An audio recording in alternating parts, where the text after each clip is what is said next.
हम देखेंगे अध्याय 8 रचनाओं का खेल। इसके बारे में जानेंगे, पढ़ेंगे और समझेंगे कि किस प्रकार से इसके गणित आपको हल करने हैं, क्या-क्या चीज़ें इसमें आपके लिए दी गई है। सारी चीज़ें आज की इस वीडियो में हम देखते हैं। और दोस्तों चैनल ध्यान से सब्सक्राइब कर लेना, आपको इसमें सारी चीज़ें हमेशा मिलेगी। परीक्षा के समय पेपर की वीडियोस, आईएमपी प्रश्नों की वीडियो, सब चीज़ इस चैनल पे आपको हमेशा मिलती रहेगी। तो चैनल को ध्यान से सब्सक्राइब कर लीजिएगा। आइए देखते हैं, इसमें सबसे पहले प्रश्न क्रमांक 1 से 6 तक बहुविकल्पीय प्रश्न है बच्चों, जिसमें आपके विकल्प वाले प्रश्न हैं। और पहला प्रश्न आपके लिए यहाँ दिया है कि चित्र में दिखाए गए वर्ग के लिए सही नाम क्या है। तो इसका सही नाम होगा दोस्तों DABC, क्योंकि वर्ग जो है हमेशा डी से शुरू होगा और नीचे आएगा ए, फिर बी, फिर सी, इस प्रकार से। तो आपका सही उत्तर होगा बी नंबर, DABC। तो इस प्रकार याद रखना, प्रश्न नंबर 1 का सही उत्तर होगा बी नंबर। इसके बाद हम प्रश्न नंबर दूसरा देखते हैं। इसमें पूछा है एक बकरी एक मैदान के बीच में खूंटे से बंधी है। मैदान का वह अधिकतम क्षेत्र जिसमें बकरी घास खा सकती है, उसकी आकृति कैसी होगी। तो प्रश्न नंबर दूसरा का उत्तर होगा वृत्त। कैसे, तो जैसे मान लो यहाँ पर खूंटे से बकरी बंधी है और ये रस्सी है उसकी, तो वो घास कैसे खाएगी, ऐसे घूम कर खाएगी। तो ये कौन सी आकृति बनेगी, वृत्त बनेगी। इसलिए ए नंबर इसमें सही उत्तर होगा बच्चों। इसके बाद देखते हैं हम प्रश्न नंबर 3, और तीसरे प्रश्न में लिखा है किसी चतुर्भुज के सम्मुख शीर्षों को मिलाने वाली रेखा कहलाती है। तो जो चतुर्भुज है उसके सम्मुख शीर्षों को, मतलब इस प्रकार से अगर कोई चतुर्भुज बना है, इसके सम्मुख यानी आमने सामने के शीर्षों को मिलाने वाली ये रेखा, इसे हम क्या कहते हैं, तो इसे हम कहते हैं दोस्तों विकर्ण। तो इसमें सी नंबर आपका सही उत्तर होगा, विकर्ण कहते हैं। तो इस प्रकार आपको प्रश्न 3 तक कंप्लीट करना है दोस्तों। इसके बाद हम प्रश्न नंबर 4 देखते हैं, और चौथे प्रश्न में आपके लिए यहाँ पर पूछा है कि ज्यामितीय रचना के लिए किस उपकरण की आवश्यकता होती है। तो ज्यामितीय अगर हमको रचना करना है बच्चों, तो हमको प्रकार, रूलर, चांदा और ये सभी लोग की जरूरत होगी। इसलिए डी नंबर इसमें सही उत्तर होगा सभी की। तो ऐसे आप इसमें लिखेंगे प्रश्न नंबर 4 में। इसके बाद हम पांचवा प्रश्न देखेंगे। प्रश्न 5 आपसे पूछा है आयत के प्रत्येक कोण की माप कितनी होती है। तो आयत का जो प्रत्येक कोण होता है वो समकोण होता है, क्योंकि ये आयत बना है बच्चों, तो इसका ये कोण भी 90 अंश है, समकोण है। ये भी समकोण, ये भी समकोण, ये भी समकोण। तो चारों 90 अंश मिला के 360 अंश होते हैं दोस्तों। तो इस प्रकार से चारों कोण जो है वो समकोण होते हैं। तो प्रश्न नंबर 5 में बी नंबर सही उत्तर होगा, समकोण। इसके बाद हम प्रश्न 6 देखेंगे। इसमें लिखा है चांदे का आकार होता है। तो चांदा किस प्रकार का होता है, तो ये होता है दोस्तों अर्धवृत्ताकार, है ना। तो अर्धवृत्ताकार मतलब इस प्रकार से रहता है ना चांदा, तो ये क्या है, आधा वृत्त बना है, तो इसे हम बोलते हैं अर्धवृत्ताकार। तो बी नंबर इसमें सही उत्तर होगा। तो ऐसे आपको प्रश्न 1 से 6 तक कंप्लीट करना है दोस्तों। और दोस्तों चैनल ध्यान से सब्सक्राइब कर लेना। आपकी तिमाही, छमाही और वार्षिक परीक्षा के समय चैनल पे काफ़ी सारे वीडियोस लेकर के आता हूँ मैं, और ओलंपियाड परीक्षा के भी वीडियो रहते हैं, तो जिसमें आपके परीक्षा में आने वाले महत्वपूर्ण प्रश्नों की वीडियो होती है, पेपर की वीडियोस होती हैं। तो उन सभी वीडियोस को देखने के लिए चैनल ध्यान से सब्सक्राइब कर लेना, ताकि समय पर आपको सारी चीज़ें मिल सके और उन्हें पढ़ करके आप परीक्षा में काफ़ी अच्छे नंबर ला सकें। तो दोस्तों चैनल को ध्यान से सब्सक्राइब कर लीजिएगा। आइए इसके बाद हम देखते हैं प्रश्न नंबर 7 से 12 तक, जिसमें आपके खालिस्तान भरने वाले प्रश्न हैं। और इसमें दोस्तों आपके लिए प्रश्न पूछा है प्रश्न नंबर 7 कि 10 रुपए के नोट की आकृति होगी, तो इसमें आएगा दोस्तों आयताकार होगी। प्रश्न 8वां है घड़ी में सेकंड का काटा 12 से प्रारंभ करके जब एक चक्कर पूरा करता है तो वृत्त बनाता है ना। क्योंकि देखो सेकंड का काटा यहाँ 12 में है, मान लो 12 से प्रारंभ करके अगर एक चक्कर पूरा कर लिया तो कौन सी आकृति बनती है, वृत्त बनती है। तो खालिस्तान में 8वें में वृत्त लिखना है आपको। इसके बाद प्रश्न 9 देखते हैं। लिखा है वर्ग के विकर्ण एक दूसरे को समद्विभाजित करते हैं, है ना। क्यों, क्योंकि ये वर्ग है और वर्ग में ये विकर्ण खींच लिए तो ये समद्विभाजित हो गए, मतलब ये वाला भी बराबर है और ये वाला भी त्रिभुज बराबर है। तो इसका उत्तर होगा समद्विभाजित करते हैं। प्रश्न नंबर 10 है, वृत्त की परिधि पर स्थित किसी बिंदु से उसके केंद्र के बीच की दूरी वृत्त की त्रिज्या कहलाती है। क्योंकि आप इसको इस प्रकार समझ सकते हैं कि जैसे कोई वृत्त बना है बच्चों, अगर ये वृत्त है तो इसकी परिधि से, यानी ये जो आसपास है ये परिधि है और ये केंद्र है, तो परिधि से केंद्र तक की जो दूरी है इसे हम त्रिज्या कहते हैं। तो इस प्रकार से प्रश्न 10 में आप त्रिज्या लिखेंगे दोस्तों। इसके बाद प्रश्न 11 देखते हैं। इसमें पूछा है, आयत के प्रत्येक कोण की माप कितनी होगी? 90 अंश होगी। अभी मैंने आपको बताया भी था, है ना। तो आयत के हर कोण की माप प्रत्येक कोण की माप कितनी होती है? 90 अंश होती है। इसके बाद प्रश्न नंबर 12 है कि आयत पी क्यू आर एस में शीर्ष पी और आर पर बने कोण एक दूसरे के सम्मुख कोण कहलाएंगे। क्योंकि ये आयत बना है और मान लो ये पी है, ये क्यू है ना, ये आर है और ये एस है। तो पी और आर, है ना, पी और आर पे यहाँ पर मान लो जो कोण बने हैं वो कैसे होंगे? एक दूसरे के आमने सामने है, मतलब सम्मुख कोण है। तो इस प्रकार से आपको प्रश्न 7 से 12 तक ऐसे कंप्लीट करना है बच्चों। और इस प्रकार से आप यहाँ पर खाली स्थान में सही शब्दों को लिखेंगे। और दोस्तों, कोई चीज़ अगर समझ नहीं आ रही है आपको तो कमेंट बॉक्स में कमेंट करके मुझे प्रश्न क्रमांक लिखिएगा, तो मैं आपको वो चीज़ें फिर से मैं अलग से कागज़ में आपको समझाकर डिस्क्रिप्शन में डाल दूंगा, तो सारी चीज़ें आप वहाँ से समझ सकते हैं। आइए देखते हैं प्रश्न नंबर 13। इसके बाद 13 प्रश्न पूछा है कि अर्धवृत्त बनाने के लिए प्रकार में कितनी लंबाई की त्रिज्या रखनी होगी, जबकि व्यास की लंबाई 8 सेंटीमीटर है। तो दोस्तों, अगर व्यास 8 सेंटीमीटर है तो हमें आधा रखना है ना। तो हम लिखेंगे व्यास की आधी होती है त्रिज्या, बराबर 8/2। यानी 8 सेंटीमीटर क्या है? ये व्यास है। तो इसका आधा मतलब 2 से भाग देंगे, तो 2 एकम 2, 2 चौके 8, मतलब क्या हुआ? 4 सेंटीमीटर हमको रखना है। तो इस प्रकार से आपको इसे हल करना है और ऐसे प्रश्न नंबर 13 को आप लिखेंगे दोस्तों। इसके बाद देखते हैं प्रश्न नंबर 14। और 14 प्रश्न में आपके लिए यहाँ पूछा है कि एक वर्ग को घुमाने पर बनी आकृति के सभी कोणों की माप कितनी होगी? तो वर्ग को घुमाने पर जो आकृति बनती है उसके सभी कोणों की माप होगी बच्चों 90 अंश। क्योंकि ये वर्ग है ना, तो ये भी 90 होगा, ये भी 90, ये भी 90 और ये भी 90। तो हम यहाँ लिखेंगे 90 अंश होगी। इस प्रकार से आपको प्रश्न 14 में लिखना है। 15 प्रश्न देखते हैं। इसमें पूछा है आपसे कि डॉट पेपर पर एक वर्ग एवं एक आयत की रचना कीजिए। तो ये डॉट पेपर है, इसमें बिंदु बिंदु बने हैं, तो इसमें आप एक वर्ग इस प्रकार से बना देंगे और एक आयत इस प्रकार से बना देंगे बच्चों। तो ऐसे आपको प्रश्न नंबर 15 में करना है और नाम दे देना इसको ABCD। इसे भी दे देंगे ABC और D। तो इस प्रकार से आप प्रश्न 15 को हल करेंगे। अब हम देखेंगे प्रश्न 16। और प्रश्न 16 में यहाँ बोला है कि स्केल व प्रकार की सहायता से 6 सेंटीमीटर भुजा वाले एक वर्ग की रचना कीजिए। तो यहाँ पर मैं आपको इसलिए नहीं लिख के दिखाया हूँ क्योंकि यहाँ पर आपको 6 सेंटीमीटर नाप कर लिखना है। तो दोस्तों, मैं इस प्रकार से मैं बना दे रहा हूँ। वर्ग बनाना है आपको एक, है ना। तो आपको वर्ग बनाना है इस प्रकार से, लेकिन कितना लेना है? 6 सेंटीमीटर भुजा लेनी है ना। तो 6 सेंटीमीटर भुजा का इस प्रकार से एक वर्ग बना दीजिएगा। नाम दे दीजिएगा ABCD। इस प्रकार से आपको यहाँ पर करना है प्रश्न नंबर 16 में। तो ऐसे आप अपनी वर्कबुक में कंप्लीट करेंगे बच्चों।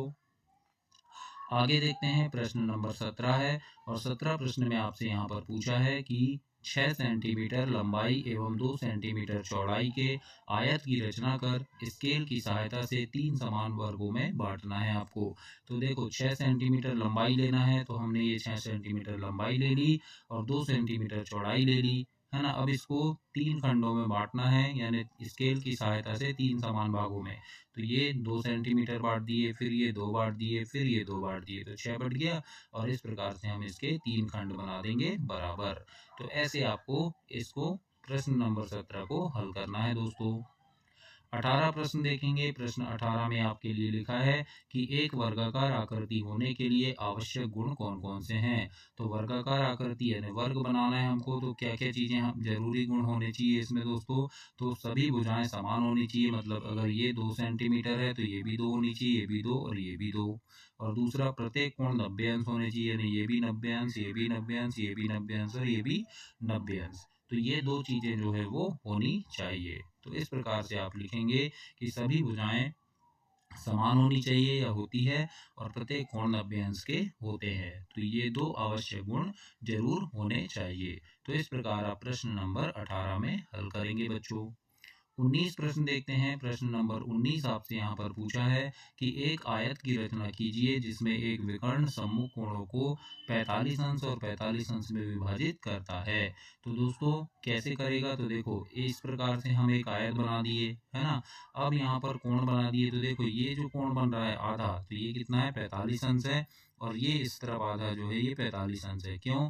क्योंकि अगर पूरा बनाएंगे तो ये कितना होगा 90 अंश होगा, तो आधा बनाए तो 90 का आधा 45 होगा, है ना। तो इस प्रकार करना है, लेकिन यहाँ पर क्या करना है आपको, कोण जो बनाना है वो नाप कर बनाना है ना।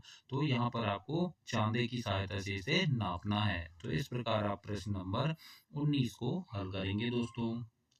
प्रश्न 20 देखते हैं, और 20 प्रश्न में आपके लिए यहाँ पूछा है कि एक 4 सेंटीमीटर त्रिज्या वाले वृत्त की रचना करना है आपको। तो 4 सेंटीमीटर की ये त्रिज्या ले लिए हमने, है ना। तो इसमें चार आपको नापना है ना। मैंने यहाँ लिख दिया है छात्र स्वयं 4 सेंटीमीटर त्रिज्या का वृत्त बनाए, मतलब कि ऐसा है कि आपको यहाँ नापना है। मैंने यहाँ नाप कर नहीं बनाया है, लेकिन आपको 4 सेंटीमीटर नापना है और उसके बाद ऐसे प्रकार की सहायता से इसको वृत्त को बनाना है। तो ऐसे आप प्रश्न नंबर 20 में बनाएंगे और त्रिज्या में लिख देंगे 4 सेंटीमीटर। इस प्रकार से आप कंप्लीट करेंगे प्रश्न नंबर 20 को दोस्तों। अब हम देखते हैं प्रश्न नंबर 21, और 21 प्रश्न में लिखा है बच्चों इसमें कि अपने परिवेश से 4 वर्गाकार एवं 4 आयताकार वस्तुओं के नाम आपको लिखना है। तो वर्गाकार आयताकार में लिख देंगे जैसे खिड़की, दरवाजे, संदूक, टेबल, पुस्तक, है ना, आदि। इस प्रकार से आपको प्रश्न नंबर 21 को हल करना है। 22 प्रश्न में देखो इसमें लिखा है कि स्केल यानी रूलर और प्रकार की सहायता से एक कलाकृति बनाइए।